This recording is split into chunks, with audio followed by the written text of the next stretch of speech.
تعملي الوصفة بتاعتي دي النهارده هتبقي ملكة كده وقمر في نفسِك، تعالي أقول لِك هتعملي إيه.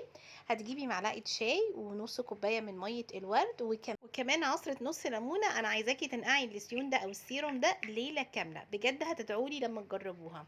هاقول لِك دلوقتي هنعمل إيه. ده هيبقى لسيون أو سيرم لبشرتِك هتستخدميه بشكل يومي، كل يوم بالليل هترشيه على البشرة وتقومي الصبح برضه تستخدميه. طيب وهنعمل إيه كمان النهارده عشان باحبكم. هاعمل لكم كمان كريم هيعتمد ويكمل مفعول الليسيوم بتاعنا او السيروم بتاعنا بتاع البشره. كريم تفتيح خطير، هيديكي تفتيح من درجتين ل3 وكمان نضاره ملحوظه جدا.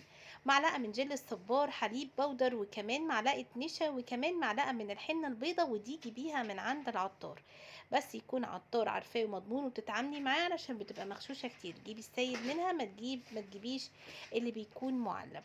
وكمان هنضيف عليهم بقى شوية من السيروم بعد ما طبعا بتقضيه ليلة كاملة، وطبعا بتصفيه في اي عبوة برطمان ازازة عندك، واحفظي بقى الليسيون ده في التلاجة او في عبوة بخاخ بحيث انك تعرفي تستخدميه بسهولة على البشرة او على قطنية كده وتمسحي بيه بشرتك كلها. المهم دلوقتي هنضيف السيروم ده سوري يا بنات على الكريم بتاعك وتقلبيه بالشكل ده، بقى عندك كريم قوي جدا جدا هتستخدميه يوميا بشكل يومي. بالليل يا بنات، بالليل استخدميه على البشرة وسيبيه لغاية ما يتشرب تماما. اهم حاجة تفضلي تدلكي فيه كده لغاية ما تحسي ان الجلد اتشربه، ده معناه ان جلدك محتاج للكريم ده قوي. يلا جربيه وما تنسيش تعملي شير